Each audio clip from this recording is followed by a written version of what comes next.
We're up to 95, John. That's quick.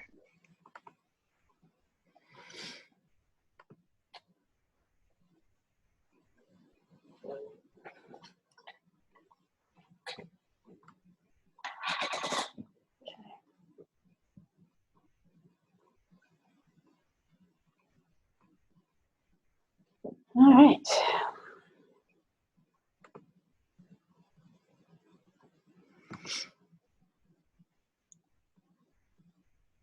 Moving to.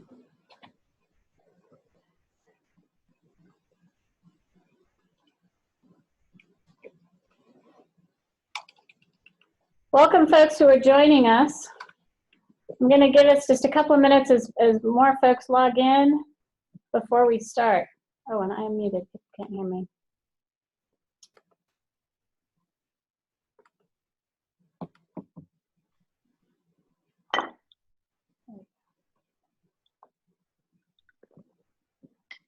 Hello, everybody. Welcome. We've got more folks joining us for the second day of the Intermountain Sustainability Summit virtual version.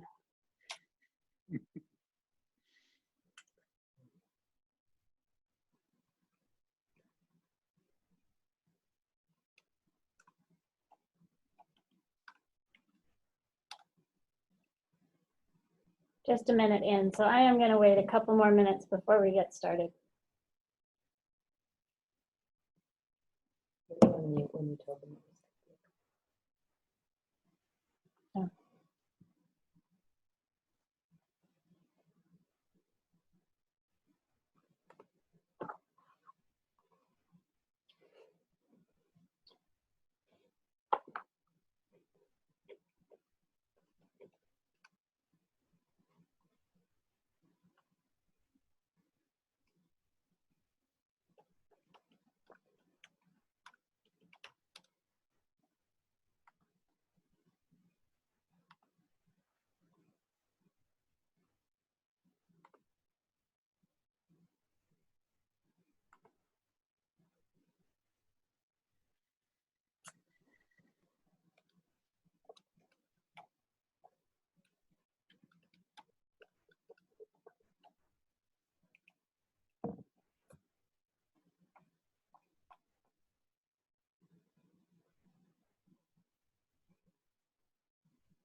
Good.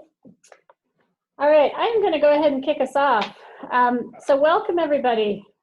I hope everyone is doing well, staying healthy, and staying sane in this very curious time we're living in. But I'm very glad you're able to join us today. This is our second day of the Intermountain Sustainability Summit for 2020, gone to the virtual format. And for those of you who don't know me, my name's Alice Mulder. I am a geography professor here at Weber State University, and I also direct the Sustainability Practices and Research Center, which is the office that hosts the Intermountain Sustainability Summit each year. We have a fabulous team who's put this together each year, and we were all set to go in the live version until things changed in the world. So we're really happy to be able to offer something that is carrying on today, and very pleased to have John Cook with us for this webinar today.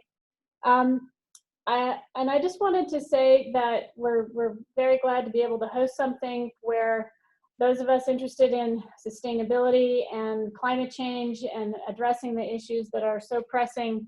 Clearly this pandemic is one of them, the coronavirus, but we also can't forget to keep our eye on climate change and the changes that we need to make and actions that we need to take. So we're glad you're here. We're hoping this will provide some really useful information and tools for you in the work that you're all doing around the world. Welcome to Weber State University. For those of you who are joining us from afar, it's fantastic to have people chiming in to Weber and connecting through us with John Cook. I do want to take a minute to thank our sponsors who had been supporting us this year for our event, and live or virtual, here they are. So let me just do that, and then we'll get into John's material and introducing him. Intermountain Healthcare is the big health organization here in Utah, and they are one of our sponsors. It is an organization that's been leading out in sustainability, and as you can see on the slide here, they've done a lot this year to reduce their impact on the environment, and are also really trying to support our community in making more sustainable choices as we live our lives. Also an organization called Utah, which is a nonprofit that is working toward playing a crucial role in convening partners across the state as we work on clean air partnerships. That's one of our issues here in Utah that they help us address and get together on. At the silver level, those were both our gold sponsors. At the silver level, we have LeGrand Wattstopper organization, a business that's been helping our university improve our energy efficiency.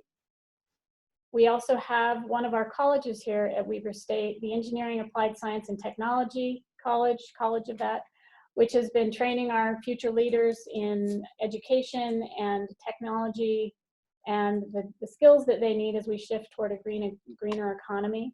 Catalyst is a local Utah magazine based in Salt Lake City that does a lot of reporting and bringing the community together as well.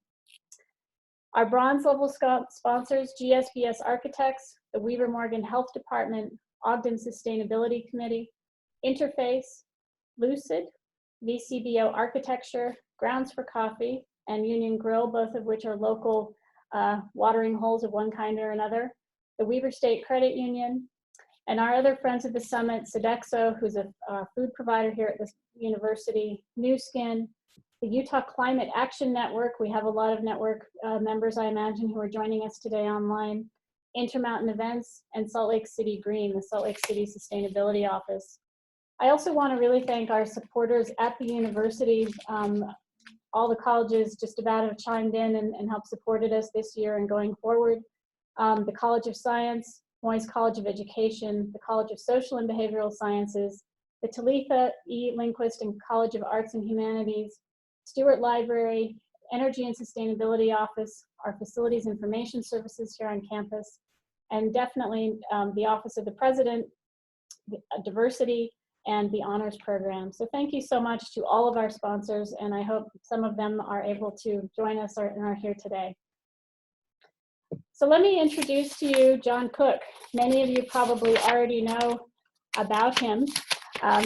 John is well known for particularly his co-founding of skepticalscience.com, such an incredible resource as we work to communicate about climate science.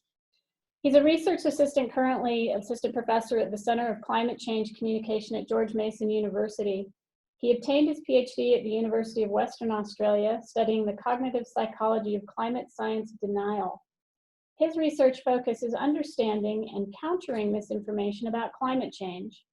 In 2007, he founded Skeptical Science, a website which won the 2011 Australian Museum Eureka Prize for the advancement of climate change knowledge, and the 2016 Friend of the Planet Award from the National Center for Science Education. Fantastic, John. John authored the book Cranky Uncle versus Climate Change. This is his most recent book that combines climate science, critical thinking, and cartoons to explain and counter climate misinformation. He also co-authored the college textbook Climate Change, Examining the Facts and Climate Change Science, a Modern Synthesis, and the book Climate Change Denial, Heads in the Sand. In 2013, he published a paper finding, oops, lost that slide, 97% scientific consensus on human-caused global warming, that very famous 97% number that many of us are familiar with. A finding that has been highlighted by President Obama and UK's previous Prime Minister, David Cameron. So John, welcome. Thank you so much. I am going to stop sharing my slides and turn things over to you. Thanks, Alice. All right, I'm trying to share my slides now. Does that all come up okay? Yes. Great. So firstly, yeah, thank you very much for the chance to do a virtual talk. And I'm really sorry I can't be there, like that the summit was cancelled and the in-person event isn't happening. So it's great that there's a virtual version. And I'm really sorry that I'm not in Ogden too, because it's one of my favorite parts of the US that I've seen over the last three and a bit years that I've been living here. So let's jump into it. Now, what I want to do first is I get this going. All right. I'm going to divide this webinar into 3 parts. And the way I'm going to do it is go through each part, talking about the research into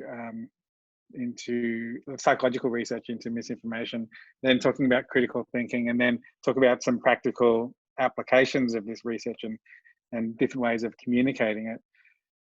But each time, with each section, what I would like is I'm going to pause in between each section and take Q&A.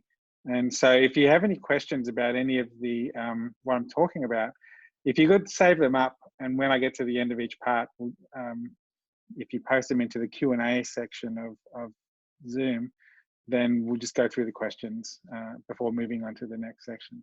So yeah, just save up your questions, and then I'll try to get through as many of them in the time we've got. So the first thing I wanted to talk about was some of the psychological research. Some of it's my own, some of it is done by other colleagues of mine, into both understanding the type of damage that misinformation does, and also exploring different ways of countering misinformation. Now, during my PhD, I was designing an experiment into testing misinformation, what impact it has, and different ways of countering it. And so I needed some misinformation about climate change that I could use in an experiment. And when you're designing an experiment, you want to have messages, interventions that cause a measurable effect. So I wanted some strong misinformation. So the first thing I did was I looked at existing research into climate misinformation, and there wasn't really that much of it. But there was one study done by Mike Ranney from UC Berkeley, who he tested a variety of different misleading statistics. In his paper, he calls them misleading statistics. In the early version of the drafts, because he shared this at conferences, and I'd seen earlier versions of his research, he called them, I think they were called evil numbers, and more accurate numbers he called saintly numbers, which I quite liked, but he went to a more, I guess, less controversial terminology in the final paper with the misleading statistics. So I emailed Mike Ranney and I said, could I have those misleading statistics? Because I'm looking for some useful climate misinformation. And Mike emailed back and said, no, I can't give them to you. And I was like, why not? And he said, well, these numbers are really toxic. Like they're so misleading that if they leaked out into the public, who knows what they could do. It was like I was asking him to send me a vial of Ebola by UPS or something. He was really protective and concerned about how misleading they were. And in the end, I persuaded him to send them to me. But over the course of designing my experiment, I ended up not using them anyway. And instead, the misinformation that I used in my experiment was the following. It was text taken verbatim from an existing website, the Global Warming Petition Project. And the purpose of this website was to argue or promote the myth that there's no scientific consensus on human-caused global warming. And the way they did this was they had a petition signed by anyone with a science graduate who signed this statement saying that humans aren't disrupting climate. And over 31,000 science graduates had signed this statement. And so their argument was 31,000 science graduates have signed this dissenting statement, therefore there's no scientific consensus. So what I did in my experiment was I showed this misinformation to participants in my experiment, and then afterwards measured what impact that had on their climate perceptions. And this is some of the results. In this case, the y-axis in this graph is their perceived consensus, which is a good measure of people's attitudes or beliefs about climate change. And the horizontal axis in this graph is political ideology. So people to the left are more left-wing or liberal in their politics. People to the right are more right-wing or conservative politically. And what this research tells us is several things. It shows us several ways that misinformation does damage. Firstly, it has a negative impact on people's climate perceptions. So anything under the dotted line here is negative. It reduced their perceived consensus. It also reduced their acceptance that climate change is happening and human caused. And it also reduced their support for climate action. So these are a number of ways that misinformation can do damage. But also note the slope of the line. What this means is that misinformation also has a disproportionate effect on people depending on their political ideology. Climate misinformation has very little impact on people who are politically liberal, but it has a strong effect on people who are politically conservative. What this means is that misinformation also has a polarizing effect. It actually pulls society apart and causes people at different ends of the political spectrum to split apart when they're exposed to climate misinformation. Now, at the same time that I was doing my experiment, I was based on the east coast of Australia at the University of Queensland. Unbeknownst to me, some of my now colleagues at George Mason University, collaborating with people, researchers from Yale and from Princeton, were doing quite a similar experiment. And in fact, they were even using the same misinformation. They were testing in their experiment what happens when people were shown the same misinformation taken from the Global Warming Petition Project. The interesting thing was they too were trying to find the strongest form of climate misinformation. And the way they did it was they took 6 different climate myths and they tested those in an initial pilot experiment. And what they found was amongst those 6 different climate myths, the Global Warming Petition Project had the strongest impact on reducing people's acceptance of climate change and support for climate action. And if there's time during Q&A, I'm happy to go into detail into why this particular myth has the strongest effect compared to other types of climate misinformation, because that in itself is the subject of a complete whole other webinar. So I can come back to that if people are interested. But the important thing is in this experiment, they didn't just show people misinformation. They showed them 2 different types of information. The misinformation, casting doubt on the scientific consensus, and accurate information communicating that there is a scientific consensus. So they communicated the fact that 97% of climate scientists agree that humans are causing global warming. And here's the results, some of the results from their experiment. And in this case, in this bar chart, each bar is a different group in their experiment. The first group on the left were people who were only shown the information about the 97% consensus.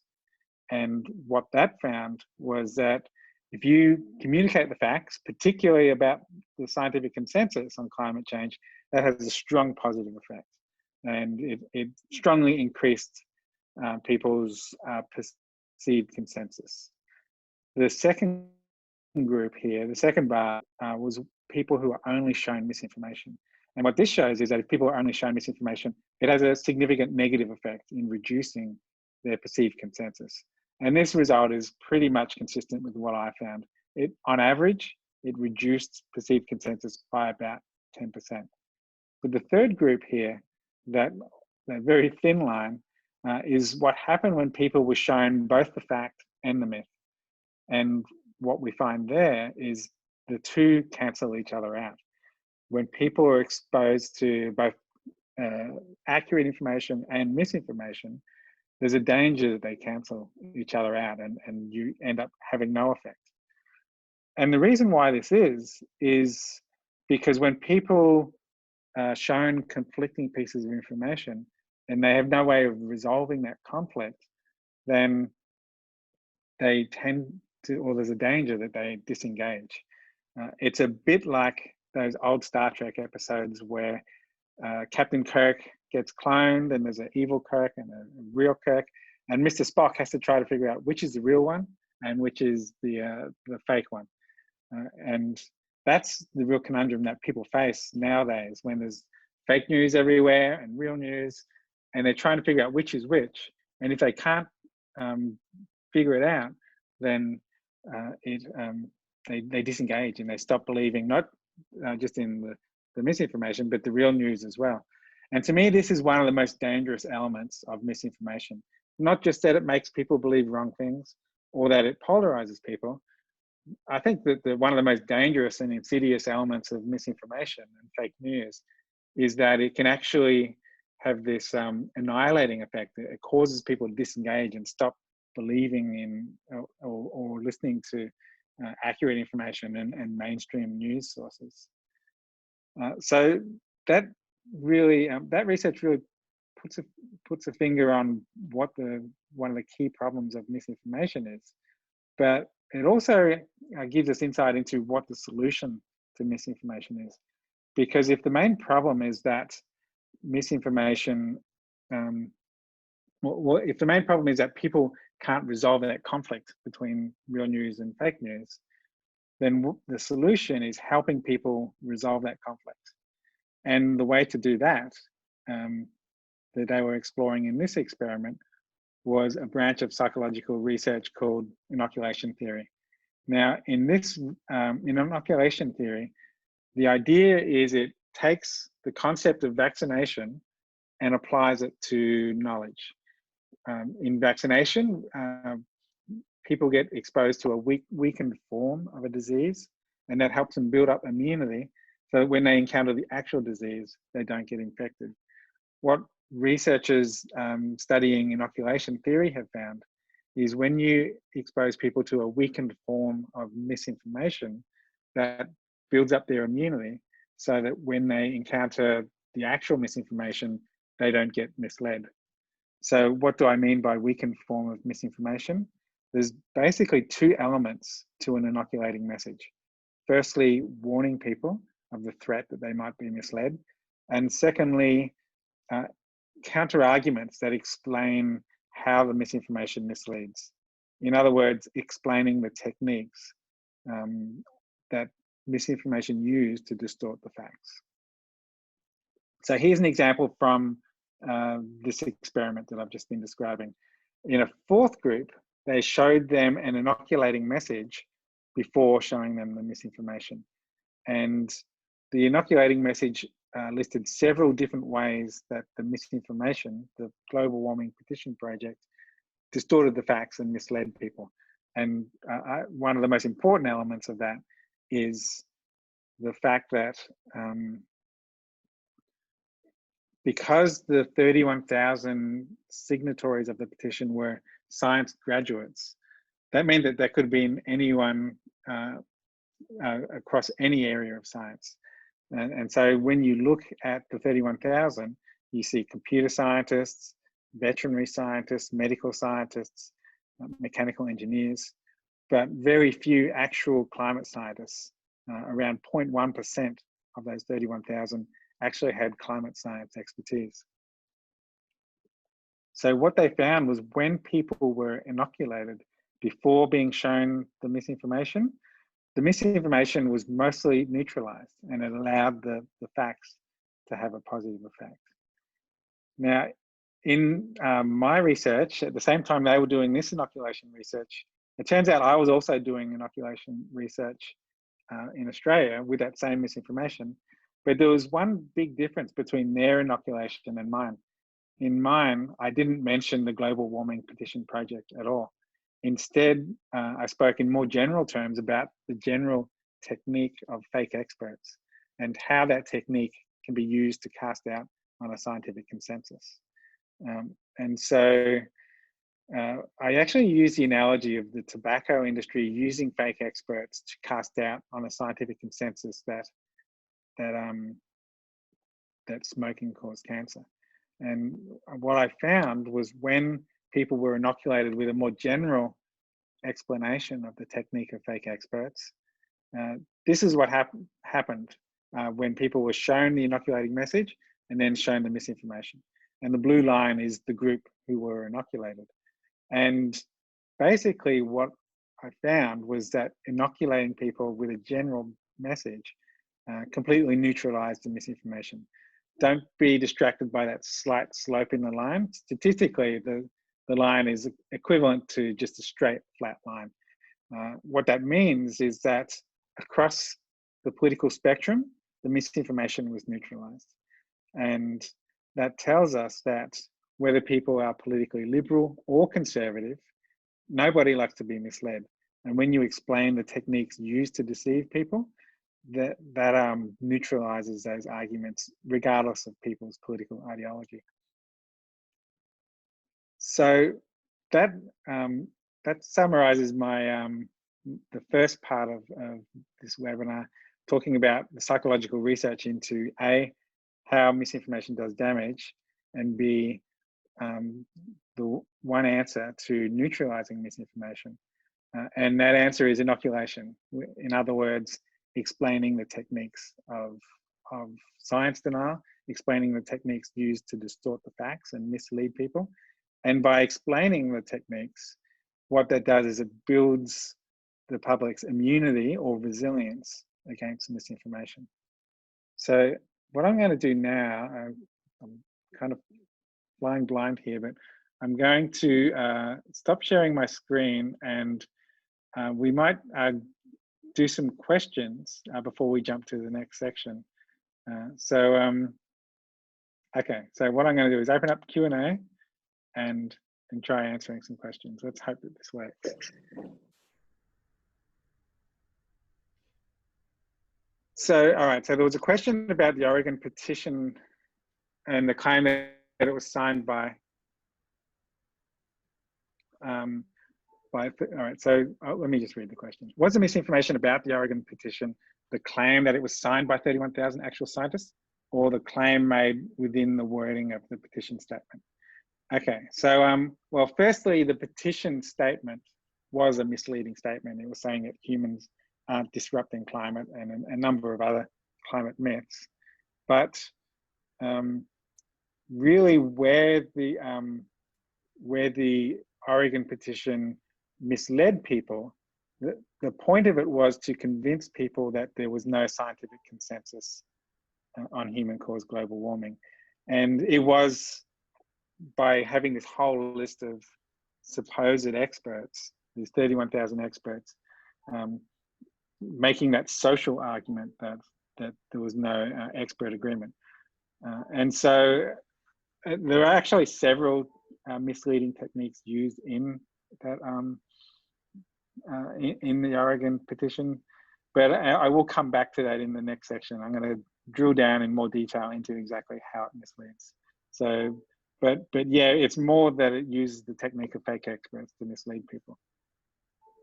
All right, next question. Don't the people also have to believe those giving the inoculation information too? So I guess you're asking, is the person delivering the inoculation message, do they have to be a trusted messenger? Now, certainly in the case of any form of public engagement, the messenger is crucially important, and having trusted messengers is certainly much more effective. And so that means that selecting a messenger is important, whether it's a authoritative institution. So, for example, if it was a CDC debunking misinformation, that that has more weight, but B, it's just perceived as more credible and therefore more effective by the general public. So if inoculating messages come from institutions or to a lesser extent from scientific experts, then yes, it is more effective.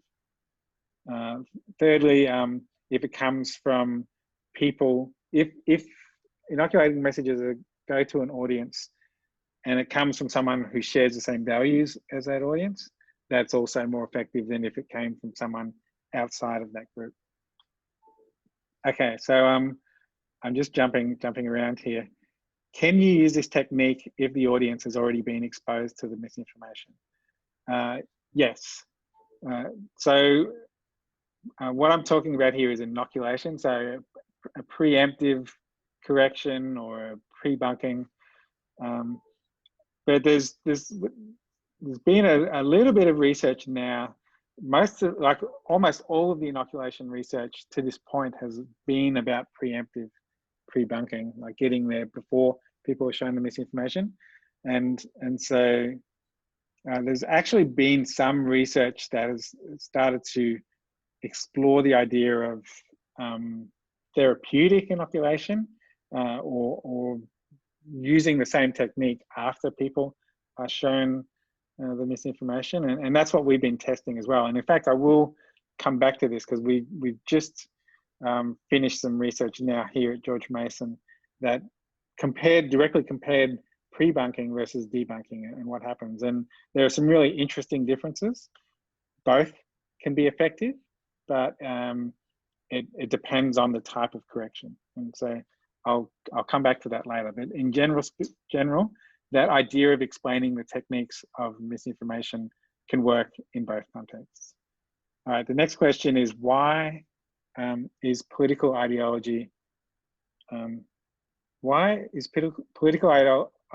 chosen versus education level versus other discriminant criteria? So there's some really interesting research by some of my University of Queensland colleagues, Matthew Hornsey and his colleagues, who they basically did a survey of surveys. They looked at all the different studies into drivers of attitudes about climate change. And that includes age, income, education level, political ideology, political affiliation. And what they found was the biggest driver of people's attitudes about climate change, by far, daylight second, was political affiliation. What social group we belong to is the biggest factor in what we believe in our attitudes about climate change. And the second, actually, daylight wasn't second, the second driver of our attitudes about climate change was political ideology, which is, there's a lot of overlap between affiliation and ideology, but what that means is that climate change has become a tribal issue, and humans are very social animals. And so what social group we identify with, if that social group believes something about climate change, then we're much more likely to believe what our group believes as well. And so given that political ideology and affiliation is such a strong driver of climate attitudes, it also influences how we respond to climate information as well, and climate misinformation. So that's why I was especially interested in how political ideology moderates people's attitudes about climate change and how it moderates their response to climate information. I might do two more questions, but then I really should be moving on. Okay, so do I know approximately how many people still don't believe people have an impact on global warming? So yeah, so how many people are still in denial about climate change? Now, work that my colleagues at George Mason have been doing with Yale over the last decade really is the definitive research on this question.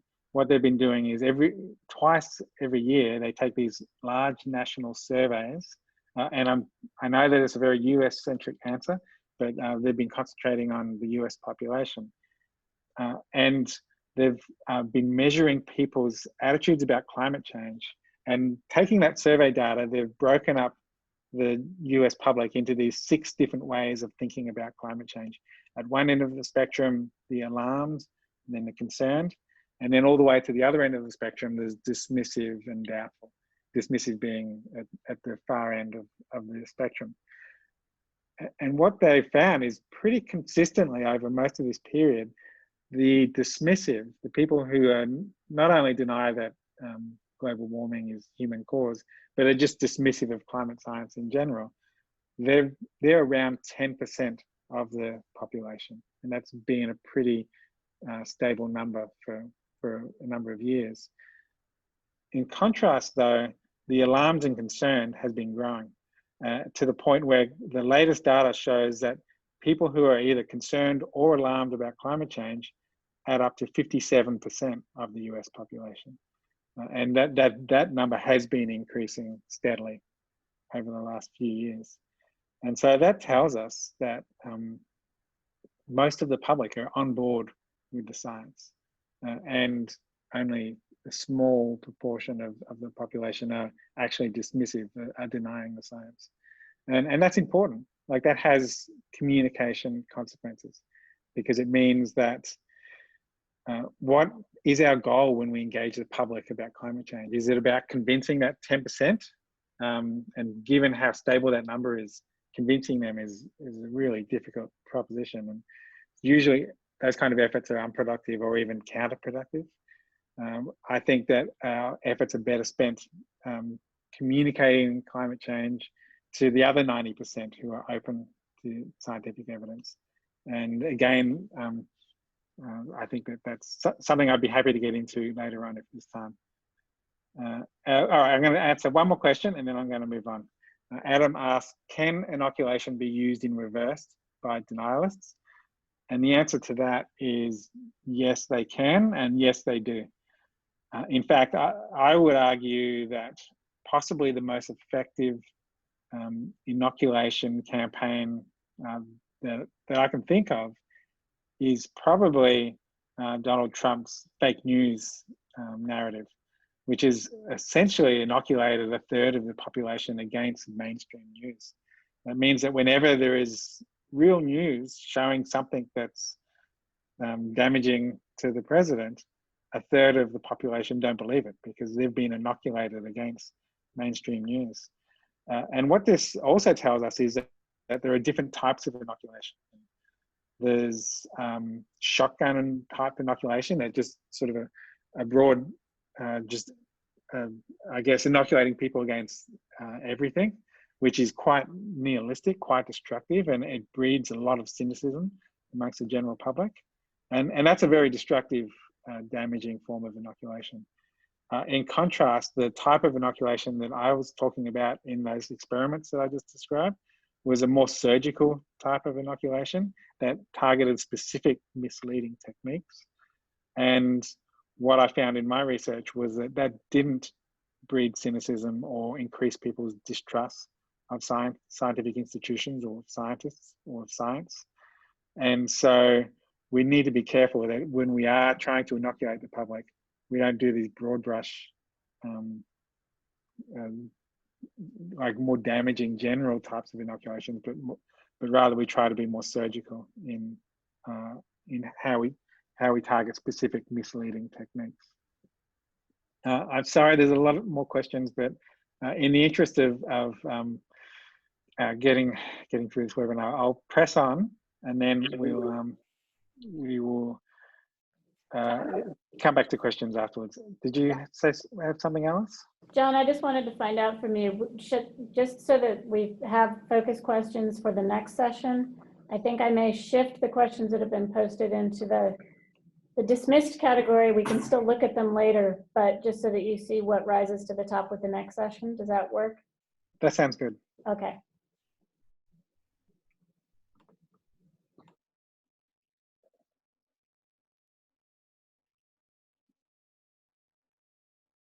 All right, I think that I'm sharing my screen again.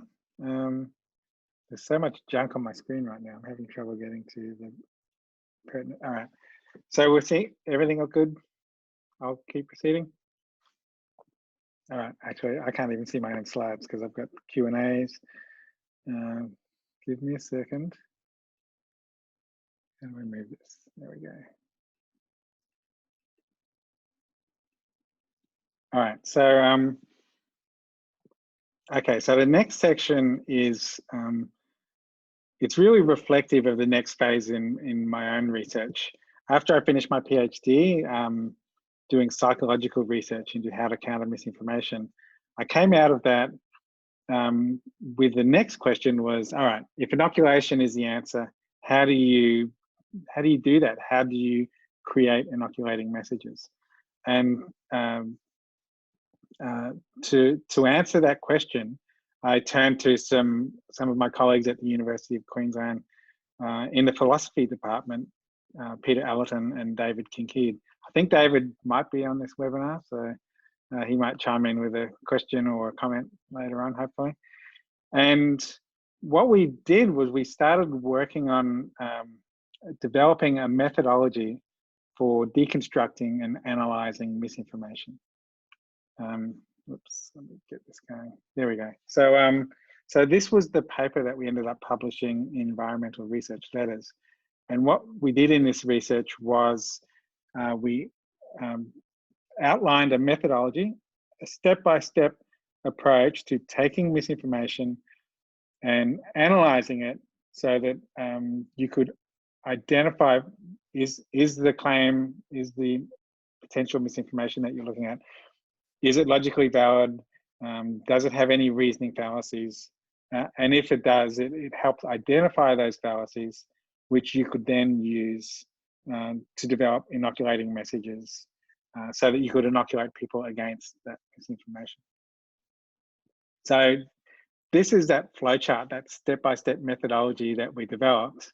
And this is the original flowchart from the actual paper. And it's a little bit too detailed to go into this webinar. So what I'm going to do for now is just walk through a few examples of a simplified version of the flowchart, because there are essentially two main elements to, or three main elements to analyzing potential misinformation. The first step is deconstructing a claim into an argument structure. So an argument basically consists of starting assumptions or premises and a conclusion. And so it's about taking a claim, breaking it up into its assumptions or premises and a conclusion. And once you've done that, then you can start to analyze the argument. The first step we suggested was firstly check, is the argument logically valid? By which I mean, do all the premises lead logically to the conclusion? If it is, then the next step is, are all the premises true? And if it is, then you have a true claim. But along that way, if the answer is no to any of them, then that's the first step towards identifying reasoning fallacies in that argument. So it helps to give an example. So let me give you the example of the misinformation that I was talking about in the first section, and that's the global warming petition project. So what the petition project argues is that there are 31,000, hang on, what I'm going to do now, I'm having trouble seeing the whole slide. So let me hide that. And then let me see if I can get rid of that. All right, I can finally see my slides. All right, so the argument here is that there are 31,000 dissenting scientists, sort of people, more precise, science graduates, who've signed a dissenting statement. And that proves that there's no expert agreement or there's no scientific consensus that humans are causing global warming. Now, first step is deconstruct that claim into an argument structure of premises and conclusion. And so when you do that, we see that there are essentially two premises to this argument, which is firstly, a large proportion of people with science degrees dissent against human-caused global warming. And secondly, people with science degrees are experts on climate change. And the conclusion is that there's no scientific consensus on human-caused global warming. So the first step in, the second step in our methodology then is this argument logically valid? If both of these premises are true, do they lead to that conclusion? And what we see in this case, whoops, hang on, I've kind of jumped forward. If both these premises are true, then yes, the conclusion would also be true. And so what that means is that our answer to step 2 in the methodology is yes, this is a logically valid argument. So once you've established that it's logically valid, the next step is to check the premises to see whether each individual premise is true. And when you do that, that's where you find the the real flaws in this argument. And it turns out there are multiple flaws. Firstly, the first premise is that a large proportion of people with science degrees dissent against human-caused global warming. So it's saying, well, 31,000 is a big number. So that means that a large proportion, like most or a big chunk of scientists, don't believe in human-caused global warming. And it turns out that there are millions of people with a science degree in the US. And that 31,000, while it seems like a lot, is actually a small percentage, a fraction of a percent of the actual Americans with a science degree. And so the first premise commits the misleading technique of magnified minority. The second premise commits the fallacy or the denial technique of fake experts. So it's saying that people with a science degree are automatically experts on climate change. And it turns out that having expertise in one area of science does not automatically grant you expertise in another field of science. And so this uses the technique of fake experts. And so by going through this methodology, it gives you a systematic way, step-by-step way to identify the reasoning fallacies in misinformation. And once you have those fallacies, then you can communicate those fallacies to people in order to inoculate them against the misinformation. And I'll go into how to do that in the third section of this webinar. So that's a simple example, but I kind of glossed over an important part of our methodology before, which is that when you get to step 2 of your methodology and you're checking whether an argument is logically valid, do those premises lead to that conclusion? If the answer is no, that is not logically valid, and maybe the conclusion doesn't follow from the premises, then what you need to do next is, and this is actually one of the most important things that I learned from Peter and David in terms of how to really cut to the heart of where misinformation is misleading. What you need to do is identify what are the unstated or hidden assumptions in that argument. Really, you want to find that hidden premise that can make the argument logically valid. And then it becomes the full argument where the premises do lead to the conclusion. Once you've done that and you've made the argument logically valid, then you can go back and check the premises to see whether they're true. So again, let me give you an example. Here is an argument from the 2016 Republican primaries.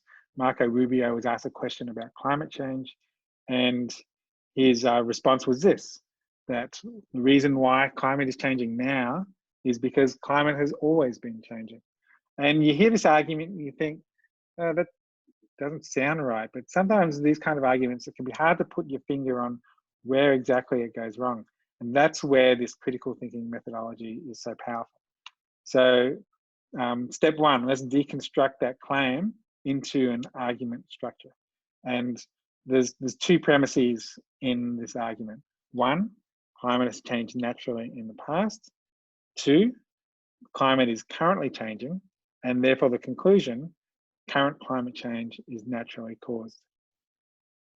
Now, what we see in this case is this argument is actually logically invalid, or it's jumping to conclusions. The conclusion doesn't follow from the premises. Just because nature caused climate change in the past doesn't mean that it has to be naturally caused now.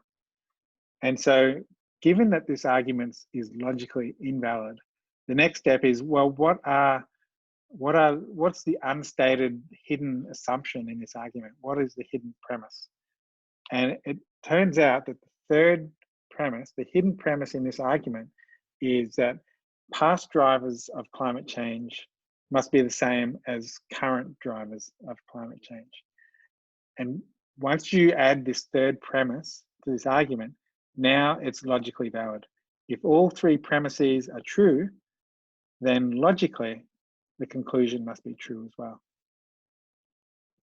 So now we go to the next step of our methodology, step 3. Are all the premises true? premise one, climate has changed naturally in the past. Yes, it has. Premise two, climate is currently changing. It certainly is. But premise three, this commits the fallacy of single cause, which is assuming that only one factor drives climate change. It's assuming that only natural causes can drive climate change, and ignores that other factors like human activity can also drive climate change. So by going through this process, you identify really what is the key fallacy of this argument, and it's single cause fallacy. So the other thing I wanted to talk about was how do you know what fallacies are available in order to identify them in misinformation? And what I found really useful, a useful framework for identifying and categorizing fallacies are the 5 techniques of science denial, which were originally listed by Mark Hufnagel. Then it was fleshed out in a peer-reviewed paper by Pascal Diethelm.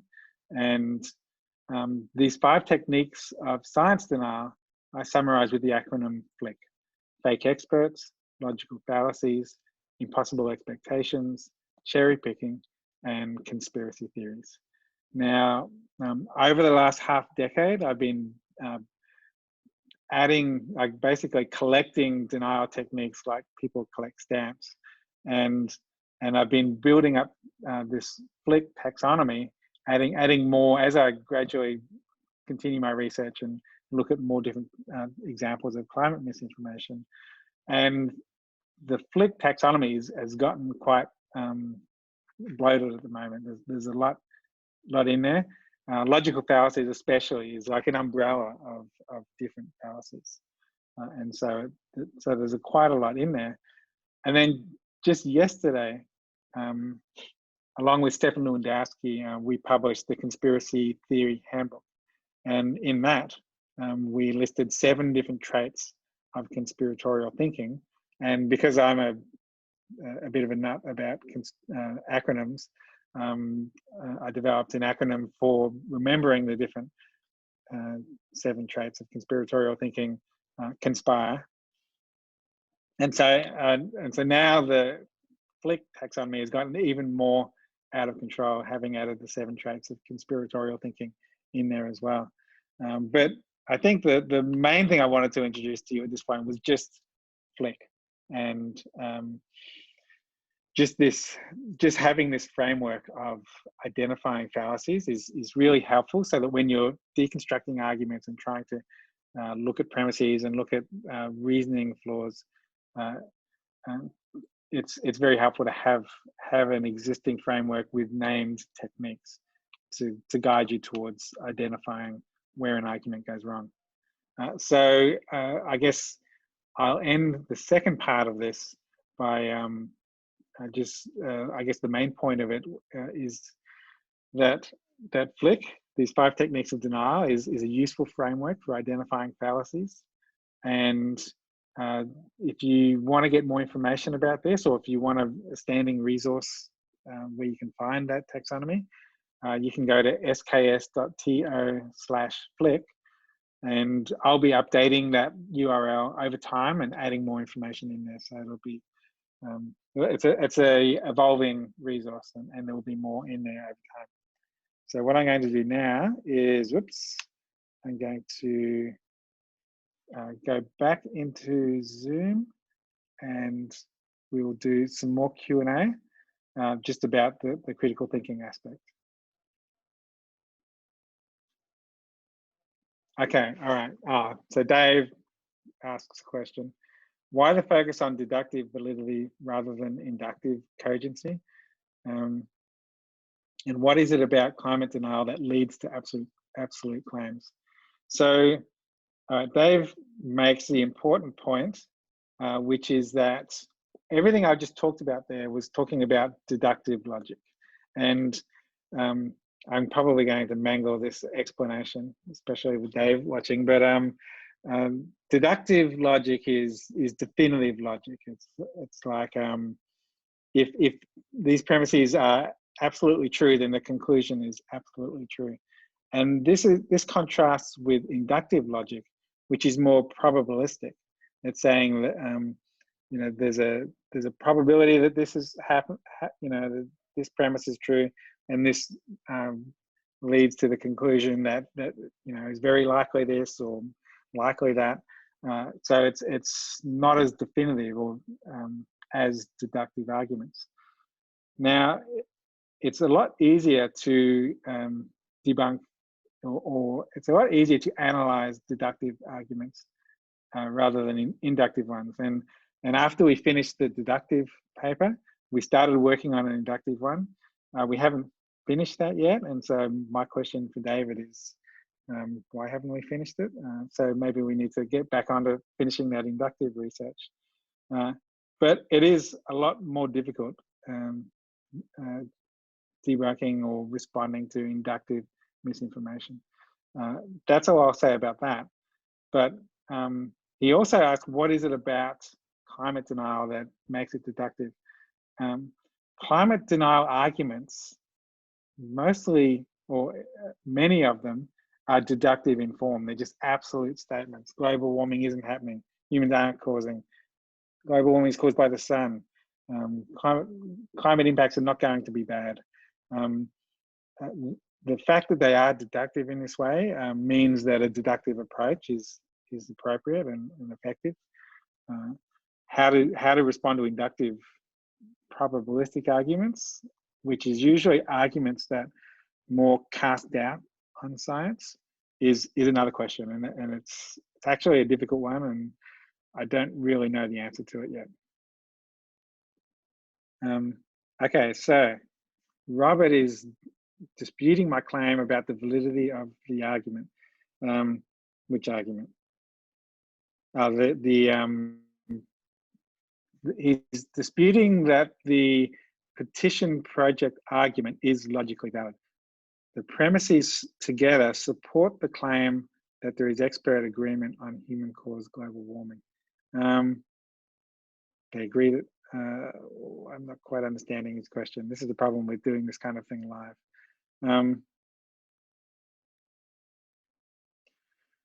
I'm going to punt that one and come back to it later because it's a little bit difficult to pass. Okay. The next question is that there's a popular skeptic argument brought forward by Michael Cricht in 2003 saying that consensus science is not actually science. Can we inoculate against this argument? We actually tried to, when we published our 97% consensus paper in 2013, we anticipated that this argument would be made because it had been made in 2003. And so when we published our paper about consensus, we also published an FAQ that tried to get ahead of a lot of the arguments that we anticipated would come up, including this one. And our answer was that, yes, science isn't done by consensus. Science is essentially not a democracy, it's a dictatorship. And evidence is the dictator. And so it's entirely appropriate that we depend on evidence to guide our understanding of how the world works, to inform our scientific understanding. The reason why it's important to quantify the scientific consensus and communicate the scientific consensus is because there's been a misinformation campaign for decades trying to communicate to the public that scientists disagree on human-caused global warming. And so communicating the consensus is really a response correcting the misinformation. And why is it important that we correct that misinformation? Because scientific consensus is what psychology researchers call a gateway belief. What people think about expert opinion about scientific issues guides their belief about that science. So let me be more specific. When the public understand that climate scientists agree on human-caused global warming, then they're more likely to accept that global warming is happening. They're more likely to accept that humans are causing it. They're more likely to accept that the impacts are bad. And then they're also more likely to accept or support climate action. So the perceived consensus, what they think about the expert opinion, is this gateway belief. When they come to understand that there is expert agreement, it has a flow-on effect to all their other beliefs or perceptions about climate change, as well as their attitudes about climate action. Now, it was only 2011 when social scientists at George Mason published research establishing this gateway belief model, establishing the importance of perceived consensus. But go back 10 years before that, in 2002, a Republican strategist, Frank Luntz, did his own market research, or he does these focus groups, and he worked out that again, perceived consensus was this gateway belief, and therefore he advised Republicans, if they wanted to reduce public support for climate policy, cast doubt on the scientific consensus. He was advising Republicans to attack the consensus in order to delay climate action. And he was right. If you want to delay climate action, cast doubt on the consensus. And that has been a key strategy of climate deniers and people wanting to delay climate action for years, for decades now. And so it is really important that we don't let this misinformation stand unopposed, that we correct the misperception, that we communicate the scientific consensus, and also that we inoculate the public against misinformation casting doubt on the consensus. Next question. Can I talk a little bit about cherry picking? We deal with this a lot. Okay, so cherry picking, and sorry that I didn't get into the details of what all the different techniques, like the definitions of the techniques, or explain all of them. That would take a long time. If you go to sks.to/flick, particularly next week, I'm going to add definitions of all those different techniques, providing a lot more information. Now, cherry picking involves taking just a small bit of evidence and ignoring all the rest of the evidence, so that the conclusion you get from the small bit of evidence conflicts with what you would get if you considered all the evidence. So, for example, in 2014, in February, Senator Inhofe went into the Senate chamber with a snowball and said, scientists are saying that it's the hottest year on record, but look, here's a snowball, it's cold out. He was cherry picking this one day, the weather on this one day in this one part of the world, in order to cast doubt on what was happening over the whole planet, over the long-term warming trend. So it was a case of just cherry picking just a small bit of data in order to cast doubt on the full body of evidence. I hope that answers that question. All right, next question. Parallels to modern propaganda, political focus groups exist. Has climatic change adopted those theories? I don't know. I probably would need more information to answer that in a coherent way. So can we maybe, Harry, if you could come back and flesh that out a little bit more, maybe we can answer it later. Next question. Can it be said that a consensus of evidence is real science, rather than making it sound like a bunch of opinions? All right, so our scientific understanding becomes stronger and more robust when you have multiple lines of evidence using different methodologies, different methods, ideally measuring different phenomena, but all pointing to the same conclusion. So, for example, the reason why we are so confident that global warming is happening is not just because thermometers are measuring global warming, but also because we're seeing ocean heat building up, we're seeing sea levels rise, we're seeing ice melt over the whole planet, we're seeing tens of thousands of species migrating, or migrating towards the poles, or migrating up mountains, or shifting the way like the seasons are shifting. We see tens of thousands of lines of evidence in all different kinds of ways, all over the planet, all pointing to the same conclusion that warming is happening. That's what I mean by a consensus of evidence.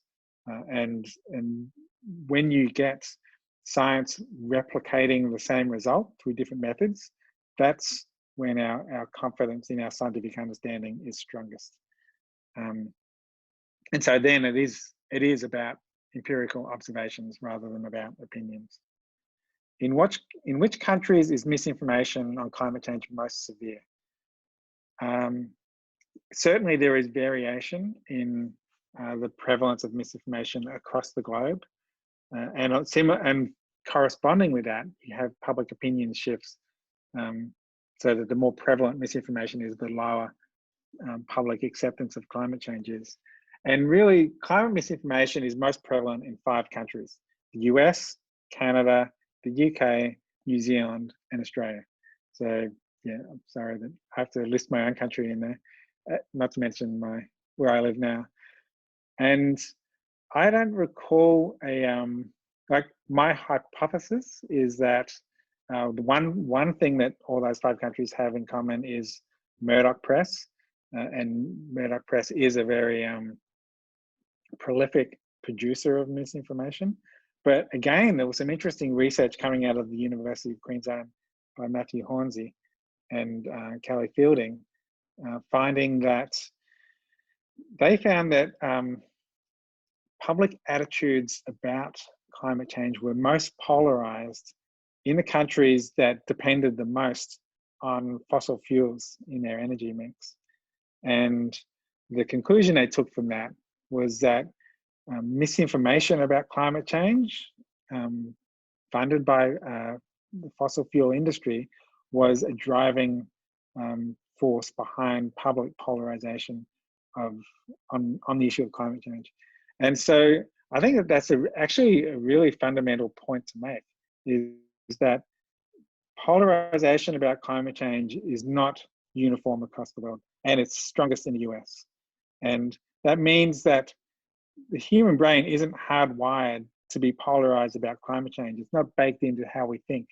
It was manufactured, and it was manufactured by climate misinformation being generated and poured into the public over decades, and taking a bipartisan issue and gradually making it more and more partisan and polarized. So I think it's important to communicate that narrative, which is that the public have been misled. The polarization was forced on us. It was manufactured by, firstly, by the fossil fuel industry, but secondly by conservative think tank groups who generated the misinformation.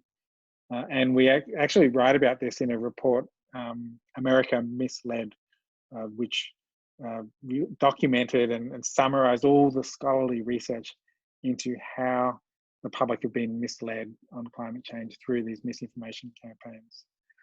All right, I better jump on to the next thing, because I don't want to run out of time. And we can always jump back into some of those questions if there is time. So I'm going to close the Q&A thing, and I'm going to go back to sharing my screen. And I'm going to proceed, Alice, unless there's something I need to know. Oh, you are good to go, John. We're just checking that we may have a little bit of time to go over if necessary, but you're okay. Always happy to go over if I've got the time. It's so fascinating.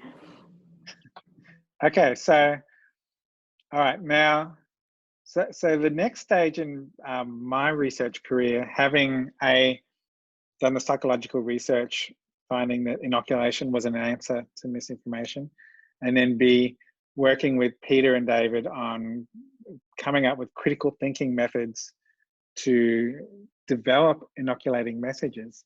The next question was, once you have inoculating messages, once you've identified the reasoning fallacies in misinformation, what are the most effective ways to communicate this? How do you firstly design your communication messages, and then how do you disseminate them? How do you get them out in front of eyeballs? And I want to start by just talking about the general best practices of debunking misinformation from several decades of psychological research. And then I'm going to follow that by talking about some of the latest work that we're doing in exploring different ways of putting all this stuff into practice. So in order to understand how best to debunk misinformation, it's helpful to understand really what you're doing under the hood. Psychologically, what's happening when you're correcting misconceptions and myths that people believe. Because the way our minds work is we form these mental models. And our mental models consist of all these different parts, and they're all interconnected. And they're interconnected with all these causal links. A causes B, B causes C. But what happens if B is wrong, B is a myth? And you go up to a person and say, in your mental model, B is actually false, it's a myth. What you're doing is you're reaching into their mental model and pulling out part of how they understand the world, and this creates a gap in their mental model. Now the problem is psychologically people don't like gaps. They actually prefer a more complete mental model that's inaccurate compared to a less complete gappy mental model that's more accurate. And so what we find is when you debunk myths, over time, the myth comes back and it continues to influence people. And psychologists call this the continued influence effect. It's not a very imaginative title, but at least what you see on the label is what you get. Now, the consequence of this is that researchers have found that if you're going to debunk myths, it's not enough to explain to people how the myth is wrong. You also need to replace the myth with a fact. You need to basically fill that gap that you just created with your debunking. And so that's really one of the most important parts of debunking misinformation. You have to, well, there's two elements. You have to explain how the myth is wrong, but you also have to replace the myth with a fact. I used to call it an alternative fact, and then Kellyanne Conway took that term for her own, and so now we call it a replacement fact. You need to dislodge the myth with the replacement fact. And so if I had to summarize all the literature on debunking misinformation in just 6 words, I would say this: fight sticky myths with stickier facts, dislodge myths with your replacement fact, and also it's not enough to just communicate the facts. You need to make your facts as sticky, as memorable, as simple, as compelling as possible. So how do you make your facts sticky? I won't get into too much detail in this, but I will recommend that you check out the book Made to Stick by the Heath brothers. And I found this was really useful for my own science communication, because what they do is they look at different messages, ad campaigns, folk sayings, stories that have been popular, that have gone viral.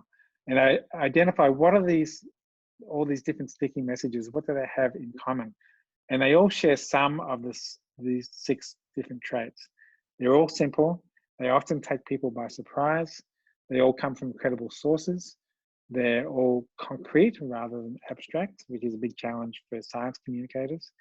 They often evoke an emotional reaction, and they're usually told in the form of a story, because we remember things in the forms of stories. So trying to tick as many of these sticky boxes as possible is a way to making your science communication more sticky. Let me give an example. Here is a myth that, when was this? I think this was either 2017 or 2018. It was the day after the US pulled out of the international climate accords. And this was one of the justifications for the US no longer being part of the international climate agreement, which was that global warming had stopped in the late 1990s. Now, usually when scientists respond to this myth, they respond with very scientific explanations about how you need to look at long-term warming trends, and the trend over a short period of time in a noisy signal is not statistically significant. And they can often be explanations that go over people's heads. And so what I tried to do was try to debunk this myth using a much stickier analogy or metaphor. And it was the fact that when we look at our whole climate and look at how much heat is building up in our climate system, it actually adds up to over 4 atomic bombs worth of heat every second. That's how much heat has been constantly building up. So when we look at like 1998, which is when Scott Pruitt thinks that global warming stopped, since 1998, every day, every night, every second, our planet has been building up heat at a rate of 4 atomic bombs of heat per second. It's actually, I think the latest estimate's more like around 6 atomic bombs worth of heat. It's the as more data is collected, we're getting more of an idea of just how much heat is building up. So I was giving a talk at a environmentalist conference in Sydney once a number of years ago, and it was mostly environmentalists giving talks about all the different protests they've done and all that cool stuff. But they did ask me to give a nerdy climate talk at the beginning as kind of this is the scientific reason why we're doing all these things. And all the environmentalists got lots of cheers and excitement during their talks. There was no cheers during my talk. It was just graphs and science and just explaining what's happening to our climate system. And this was one of the slides that I showed in my talk, explaining that our planet's building up heat at 4 atomic bombs per second. And the next morning in The Australian, which is a Murdoch newspaper, that one slide from that one talk was the thing that the journalists chose to highlight about that conference. And so even though I wasn't presenting new research, it was just old research, I just communicated it in a stickier way. But that grabbed the journalists' attention. They highlighted it in their article, and then that went viral across the world, and newspapers across the world, including non-English speaking ones, ran with that story that our planet was building up heat at a rate of 4 atomic bombs per second. So what that really communicated to me was the value in taking the time to make our science communication stickier, making it simpler and more concrete for people. Some people also didn't like the metaphor. They didn't like the emotive element of using atomic bombs to communicate the science. And I mean, I'll be the first to concede that every analogy is flawed. That's why you use analogies, because it's simplifying a more complicated phenomenon. And every analogy breaks down at some point. But if it communicates the fact that our planet is building up a lot of heat, I think it's an effective analogy. But because some people didn't like it, when I was presenting a communication talk at the American Geophysical Union fall meeting in San Francisco, I proposed another analogy to communicate the fact that our planet was building up heat. And I thought, well, no one could possibly object to kitten sneezes as a way of conceptualizing how much heat our planet was building up. I was wrong. Shortly after that, somebody blogged that kitten sneezes are actually worse than atomic bombs as an analogy for global warming. And it's because they crunched the numbers and they worked out that the amount of kitten sneezes that would be needed to equate to global warming was equivalent to every kitten in the world sneezing at 100 million times per second, which would cause the instantaneous vaporization of every kitten in the world. And so, yeah, what kind of monster was I for endorsing that? So I guess there's no real moral to that story other than that even when you do try to communicate the science effectively, if you are effective, if you are impactful, then that can be a bit of a two-edged sword as well. But that's just the game we're in. So to summarize all the research, I think there's really, I would break it down to 3 elements. And effective debunking, first and foremost, needs to provide a replacement fact that dislodges the myth that you're trying to debunk, and the fact is communicated in as sticky fashion as possible. Secondly, you usually do need to mention a myth when you debunk it.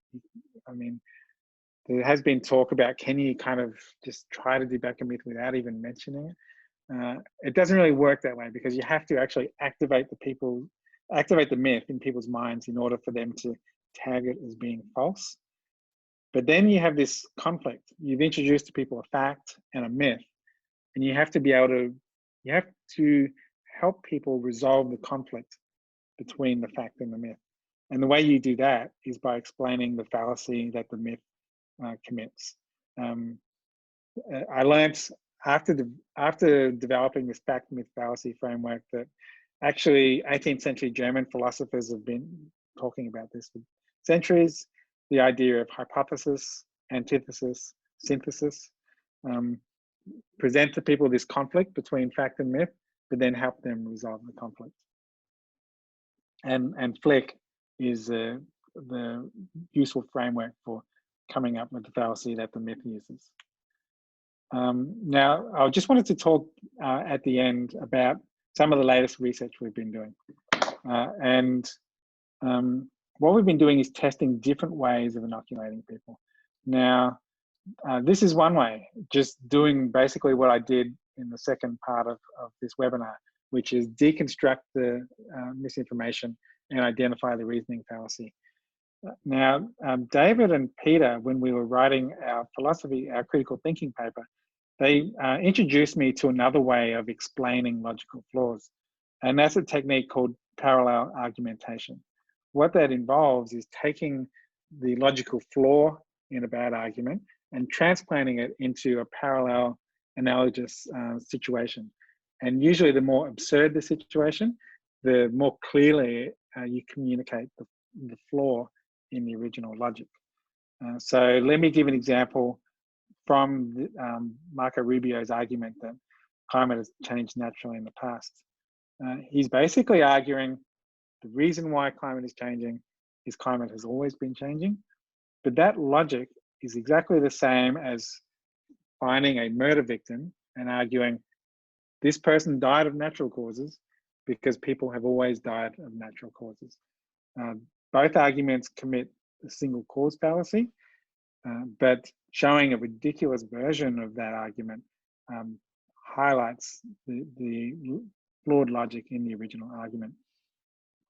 So we've been testing these two different approaches in some of our experiments. But where I got the content for some of our experiments was from a book that I've been writing over the last couple of years, Cranky Uncle versus Climate Change, where basically I took that approach of parallel argumentation and just drew parallel arguments debunking most of the most common myths about climate change. So arguing that it's cold, therefore global warming doesn't exist, is the same as arguing it's dark, therefore the sun doesn't exist. By writing this book, drawing this book about climate misinformation, I was basically able to build this 170-page clip art library, which we're now using in our experiments. So here's an example of an experiment where we debunked some misinformation about vaccination, and we took two approaches to debunking it. The myth is at the top of the screen, and the debunking is at the bottom. And the graphic at the very bottom, in this first example, uses the deconstruction critical thinking approach. But we also just changed the graphic at the bottom and used a cartoon parallel argument instead. And in our experiment, we just showed different groups these two different types of debunkings. What we found was using eye tracking, both methods were effective in debunking the misinformation and reducing the credibility of the original misinforming tweet, but they were effective in different ways. Just jumping back, the critical thinking infographic was perceived as more credible. And we found that increased credibility was the main, I guess, driver or mediator of reducing the credibility of the misinformation. In other words, because the critical thinking was more credible, that made it effective in debunking the misinformation. In contrast, the cartoon was seen as less credible relative to the infographic, but it drew more attention, and it was that greater amount of attention and just spending more time looking at the cartoon, that also had the effect of reducing the credibility of the misinformation and debunking the myth. So what this tells us is that there are different ways of debunking misinformation, and there's no one magic bullet, but these different ways are effective through different pathways, and that's quite interesting, because it means that it's important because different people have different ways of responding, and I guess not everyone can draw cartoons about misinformation. So there are lots of avenues for different communicators. And so, yeah, so this slide is just repeating what I just showed, the idea of testing humorous approach versus a non-humorous approach, and both of them working in different ways. Another thing we've been trying is testing fact-based versus logic-based debunkings. And what I mean by this is most of debunkings in the past are done through just communicating the facts, communicating the science. And well, that myth is wrong because here are all the facts. And so that is one way of debunking misinformation. But another way is just to explain the logical fallacy in the misinformation. And kind of the elegance of using parallel arguments in a logic-based approach is it means that you don't necessarily have to explain all the facts in order to show that a myth is wrong, or at least that a myth is logically fallacious. And so what we did in one experiment was we just grabbed Cranky Uncle versus Climate Change book and tested it in this experiment, where we showed them either the fact-based debunking or the logic-based debunking. And the other thing we did in this experiment was we varied whether people saw the correction before the myth or after the myth, which I think one of our questions before asked, can you do inoculation after, or does it have to be before? What we found was when you used the logic-based correction, it worked equally well whether it happened before or after the myth. And so whether you're pre-bunking with logic or debunking with logic, they're both effective in reducing the credibility of the misinformation and debunking the myth. In contrast, the fact-based correction only worked when it came last. So when it came after the misinformation. So if people saw the facts first and then they saw the myth afterwards, then they tended to cancel each other out. It was only when the facts were the last thing that people saw that the fact-based correction worked. So what this tells us is both methods worked, but the logic-based approach is more robust because it works whether it comes before or after. Sorry, Alice, did you have a Yeah, sorry, John, I just wanted to interject to say we're noting that it's getting close to 2:30 and want people just to be aware of that if you have somewhere else to be. But as far as we know, John, we're okay to carry on. And I know there's been some comments in the chat saying, oh, yes, please carry on. Just I wanted you to be aware of time and be able to maybe get to some of the other questions once you're done with this section. But I will wrap. I think we're okay to go a little bit longer, but as far as we know, we shouldn't be kicked out. Yeah, sorry, I am going longer than I expected, but no, that's okay. I tend to do that a lot. But there are definitely some questions, and I wanted, Bonnie in particular is asking for you to mention your, you mentioned your book, but also the app related to your book. Okay, well, that's a good question, because that's, I think I only have one more thing to talk about, and that's okay. That's the game. Great. All right, so let me wrap up quickly. The last thing I wanted to talk about was everything I've talked about up to now has been passive inoculation, where you inoculate a passive audience who are passively receiving the information. But now we're looking at active inoculation, where people are interacting with the explanations of techniques of denial and actually actively learning the techniques of denial in order to get inoculated.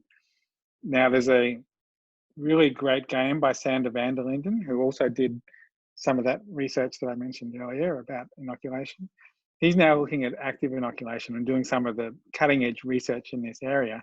And if you go to getbadnews.com, it's actually a game that actively inoculates you against fake news by you playing a game where you become a fake news merchant and you learn these 6 different techniques of fake news. By learning the techniques and playing this game, at the end of the game, you've actually been inoculated against fake news. And his research has found that people are less vulnerable to being misled by fake news after playing the game. So this is Sander's fake news game is primarily about media literacy. What I'm working on is that same approach of active inoculation, but applying it to science denial techniques. And so the game is crankyuncle.com, where people get mentored by this cranky uncle character into how to learn the science denial techniques in order to actually become a cranky uncle themselves. So the game takes you through all the different techniques of denial that I've gone through before in our taxonomy, and it explains the different techniques. The cranky uncle explains them, and then we use parallel arguments to basically illustrate the flawed logic in each denial technique. So it's using text explanations, it's using cartoons and parallel arguments to further reinforce the explanations. But most importantly, I think what the game does is it gets people practicing critical thinking. They practice by being shown different arguments, either in text form or in cartoon form, and then they have to identify what is the reasoning fallacy, what is the denial technique in each example. And by practicing this over and over again, the ability to detect reasoning flaws becomes second nature. It goes from being a harder critical thinking exercise to more of an instinctive automatic reaction. And we've been testing this with classrooms, just using, this is some pilot data that we've collected. And across all these different 11 fallacies that we've tested, we found that 30 minutes of playing a prototype of the game increased their ability to detect these different fallacies across most of the fallacies. And most importantly, what we tested was, even though the game is about climate misinformation, we tested their ability to detect fallacies across any topic. And so most of the topics are not climate related. It's anti-vaccination or just some other random argument that uses a particular logical fallacy. And inoculating people against climate denial techniques also inoculates them against those techniques across other topics. In the inoculation theory literature, they call this the umbrella of protection. And I'm just going to finish my presentation with Baby Yoda, because it's been a pretty tough month that we've all gone through, and I think we all need Baby Yoda to make us happy again. And I'll end it there, and I'll close this and try to get back into the Q&A, and I'll go until people tell me to stop. Okay, so I've used similar, John Roach asks, I've used similar examples of an argument to present my technique in some of my papers. All swans are white, my pet is not white, my pet's not a bird. Is there an advantage to using these low stakes examples when inoculating your audience? That's a really good question. So what he's saying is, can you inoculate people with for example, a non-climate example, and then will that inoculate them against a climate example, for instance? And that's essentially what I did in my initial experiment. I inoculated people against the fake expert technique in the context of tobacco, and then found that that inoculated them against the same technique in climate misinformation. And so it's that, again, it's that umbrella of protection idea. if you um, if you build people's resilience against the denial technique, it works across topics. And the advantage of using these low stakes examples, as John expresses it, is you can inoculate people, you can teach critical thinking, you can build their resilience in a non-confrontational way without triggering any potential cultural barriers. So if starting with climate change immediately gets some people's barriers up, or could be some other topic, then by leading with these low stakes methods or a less polarizing topic, you can actually inoculate them, and so that when they encounter misinformation in the polarizing topic, it doesn't affect them. And in fact, there is a professor at Weaver State University, Daniel Bedford, who uses this technique in one of his climate courses. He begins by exploring a misleading technique in a I think I forget the example, but in a less threatening way, and then he after introducing the critical thinking in that less threatening, low stakes context, he then moves to talking about it in climate change as a way of, I guess, kind of easing them into the topic. And it's a effective way of doing it. All right, next question. What are other gateway beliefs in climate literacy? That's a good question. I don't know. Next question. Do you think there are parallels between countries? Oh, I just lost that question. I just moved away. Do you think there are parallels between countries' responses to climate change and COVID-19? I think that there are parallels and differences, and it can be really instructive comparing the two. One of the biggest challenges with climate change is psychological distance. And by psychological distance, I mean it seems like a distant threat in a number of different ways. People think that it's this temporarily distant. It's off in the future, decades into the future, something that's going to happen to my grandchildren, not me. They think that it's geographically distant. It's happening to the Arctic, and using photos of polar bears can often kind of exacerbate this geographical distance. It's distant hypothetically because people think that it may happen, it might not happen. There's uncertainty in the science, and it's distant culturally. So it's happening to people who are different to me. It's some other society, but not me here now. And so reducing psychological distance is one challenge that climate communicators really need to work at. And one way that we can do that is by helping people join the dots between climate influenced events that are happening here and now and climate change. So for example, there's a lot of events that are happening in the US now, whether it's wildfires in California or flooding events in coastal regions, or drought, or intensified hurricanes coming up through the Gulf. And these are all intensified by climate change or happening more often. And so we need to help people join the dots between these local events happening now and climate change making them more intense. So that's one way to reduce psychological distance. The big difference between climate change and COVID-19 is that it is a lot easier to close that psychological distance with COVID-19 because it's happening here and now, and it's happening in all 50 states now. And you found that people started taking it a lot more seriously when that psychological distance did close, when it went from being something happening in China and Italy and Iran, and when it came to our shores, that's when the psychological distance closed and people's concern skyrocketed. And because there is a lot less psychological distance about COVID-19, that means that there is also a lot less tolerance for misinformation about COVID-19 compared to climate change. So that when, for example, Donald Trump promotes misinformation about COVID-19, the media are all over it. Social media are all over it, and the public have no tolerance for it, even his own party. And so that was the reason why the administration changed course so quickly. I went from downplaying it and saying it would disappear to addressing it as a real problem because there was no tolerance for the misinformation. And that really drives home an important point. To disincentivize people from promoting misinformation, whether it's about climate change or about COVID-19 or anything, any scientific topic, we really need to put a price on science denial.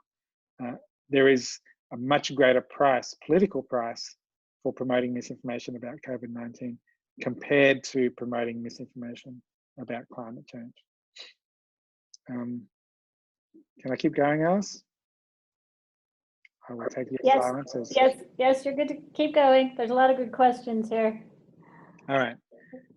From what I see, okay.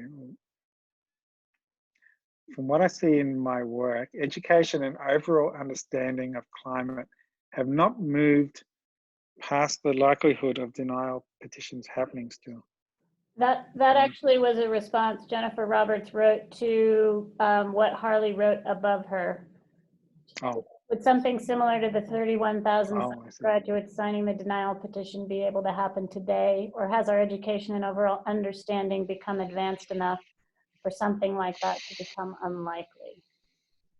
So in the 2016 election, the most shared article about climate change was an article about the 31,000 petition project. So more than anything by the IPCC or the National Climate Assessment or anything by climate scientists, that 31,000 petition project was the thing that most people saw about climate change. So like I talked about consensus being a gateway belief. The reason why it's so important is because humans are social animals. So social information about climate change is just as, or maybe even more important than like physical science, climate science information about climate change. That's why communicating the 97% consensus is important. It's also why communicating the social consensus is important. Reminding people that 57%, the majority of Americans are concerned or alarmed about climate change. So I think that, yes, I think the very nature of humanity being social animals is why we'll continue to encounter this kind of misinformation. My earpods are just making a little noise like they're running out of battery. So I'm going to keep going, but let me know if something goes wrong. How do you, Anonymous asks, how do you argue with someone arguing in bad faith? I don't. Typically, I will engage with people like on social media, but once it becomes clear to me that they are arguing in bad faith, I tend to disengage and not waste my time. And if it is someone who is, promoting misinformation or on social media, I typically only engage if I think that a positive educational moment can come out of that exchange. So an important thing to realize is given that you're very unlikely to change the minds of those 10% of dismissives, it's very unlikely that you will change a cranky uncle's mind. So I think that even if you do engage with people who are dismissive of climate science, think about what the goal is. I would argue that the better goal, rather than trying to change their mind, is to inoculate everyone else who is watching the exchange and explain their techniques of denial, explain the science, and hope to turn it into an educational opportunity. Diane Fisher asks, have you looked at the long-term effect of your techniques? The answer is no. I haven't specifically. There has been some research that has looked at inoculation and the effect over time, and what they find that is the effect does decay. And so what they find is that to push the metaphor along, what you do need are booster shots. You need to inoculate them, but then provide a booster shot and inoculate again over time. And so I haven't had the funding to do longitudinal studies like that. They're quite expensive. Other research have established those principles. But that's one reason why I'm really interested in gamification. and this idea of this cranky uncle game, getting people playing something regularly and over time, and constantly pouring new information into the game over time to incentivize people to keep playing it. Add social elements so that they can play against each other, play and challenge their friends to critical thinking contests. That potentially will continue to give people those booster shots and inoculate them over a period of time. Okay, so let me jump up to the top. What are the most interesting research questions I'm facing right now? So continuing on with the game, I've been really struggling with the idea of fast thinking versus slow thinking. So there are really two ways that people think, and Daniel Kahneman, the Nobel Prize winning psychologist, writes about this in his book, Fast and Slow Thinking. Fast thinking is the instantaneous automatic reaction that we have to almost everything. Slow thinking is that more effortful, reasoned thinking through problems, doing difficult calculations or puzzles. And almost all the thinking we do is fast thinking because it's effortless, it's instantaneous, it's instinctive. Critical thinking is trying to make people do slow thinking, do that effortful, reasoned, slow thinking. And that's really hard because that's not how our brains are hardwired. But Daniel Kahneman also talks about a third type of thinking, which is expert heuristics. The idea that, imagine a fireman walks into a situation, or a surgeon goes into a situation where they're doing an operation. They're able to survey the situation and instantly know what to do. And the reason they're able to do that is just through experience and practice. When people practice a difficult task often enough, that slow thinking reaction evolves into a quick thinking expert heuristic. So what I'm interested in from a research point of view is, can gamification turn that critical thinking, difficult, slow thinking process into a fast thinking reaction? And if it can, then that helps us to kind of bypass these difficult psychological hurdles and build a resilient public against misinformation. Next question. It's curious that most developed countries are confronted with misinformation the most. I don't actually know if that's true, but it is the case with climate change. Fossil fuel industry contributes to misinformation. How can the average citizen combat that? What measures can federal intervention implement to help regulate fossil fuel progression? I'll restrict my answer to just from the information side, rather than the regulating fossil fuels, which is kind of getting a bit outside my lane. How can the average citizen combat misinformation? I think the first thing you can do is arm yourself.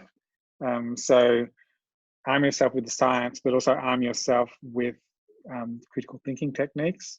Learn the different techniques used to distort the facts, and that builds your own resilience. And then talk about the issue, talk about climate change. I mentioned that 57% of the population are concerned or alarmed. Most of that 57% don't talk about the issue with their friends and family. So one of the most important things that you can do to contribute to climate action is just talk about it with friends and family, elected officials, social media, wherever you can. Communicate that you care about this issue and that this issue is important, and that countering misinformation is important. And wherever you see the misinformation, counter it, expose the techniques of denial, and explain the science. Do you have any sticky fact examples for anti-vaxxers? Oh, that's a good question. I've only just started to work in that, and most of my work has focused on the explaining the fallacies in anti-vaxxer misinformation, which mostly is mistaking correlation with causation. Somebody gets vaccinated, then they suffer some kind of health impact, and assuming that the one caused the other, rather than it being a coincidence. I think probably the stickiest fact to communicate about vaccination, with the qualifier that this is not my field, is probably the fact that vaccination is one of the greatest, if not the greatest, health intervention and inventions of modern technology. I think my AirPods might have just died. Alice, can you still hear me? Yes, you're coming through just fine. Oh, okay. All right, I'm still going. I'm 20 minutes over time anyway. But so I think that communicating the positive benefits of vaccination and that it's removed preventable diseases, it's made our society more safe, is I think we need to communicate those, tell those stories, maybe to remind people what it used to be like before vaccination, and what people have forgotten, just what it's like when vaccination didn't exist, and how terrible some of those health impacts were. Next question. Maybe I should make this the last one, and maybe I don't know, Alice, maybe I should just grab some of these questions and answer them on my blog later. What is your blog? You can do that. Do you want to share your blog, John? We can Okay, type it into the so, chat here, or just say it. well, I would point people to crankyuncle.com, because you can actually sign up on that website for my mailing list, is where I send a weekly update on, firstly, how the game is developing, and just any critical thinking work I'm doing, I update it there. So I would recommend going there, and that's where I'll be posting my responses to any questions. Can I answer one more question? Because Mark P has an interesting question. In thinking about talking to school boards about climate education, which college or even high school courses could include a module on Flick? All right, so let me just tell you one anecdote which I think would answer that question. We developed a climate education curriculum, just 5 lesson plans about climate change, debunking the most common myths about climate change, and also including Flick in there as just a small part of the lesson plans, explaining the techniques of denial. And we distributed that to a handful of high schools. And then I spoke to one of the high school teachers who taught those classes. She told me that she taught Flick to her students. Then her students went to their English class.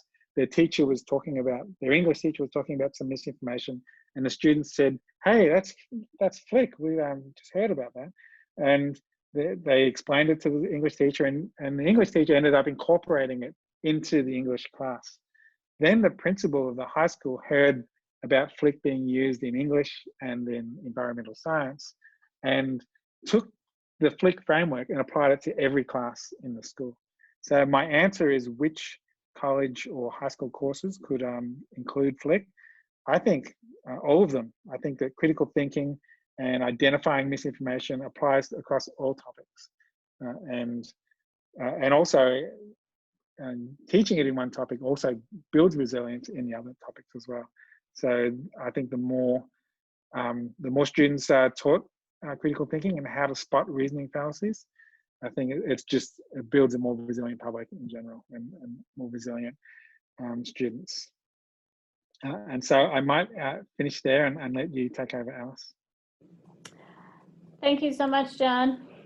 I really appreciate you taking the extra time too. We even these last set of questions, we had over 150 people still tuning in. So really, obviously captivating everybody, and the approach is so incredibly valid, or valuable in the issues that we need to be addressing. I just want to thank everybody again who's joined and is still with us, 120 or so. I know folks are signing off.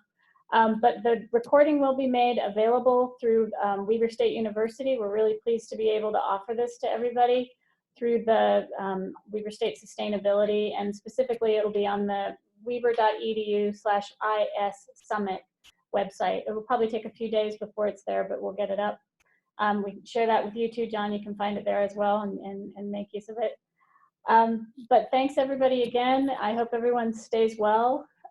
Take care of yourselves. It's an important time, and we're trying to all be physically distant from one another, but I think actually we need to embrace our social distance in the sense of hanging on to our communities and using these kinds of technologies to stay together as community and family and friends and so forth. So thanks very much, John, for helping us make that happen with your presentation today. Thanks, Alice. Thanks for running it and inviting me to give this. Yeah, well, next time we're going to get you here in person again. Hope so. I'm going to leave this open for just a minute, John, in case you want to grab those questions and things, and anything else you want to see. But otherwise, we're sort of officially ended here. So, All right. Thank you. Bye, everyone. bye, everybody.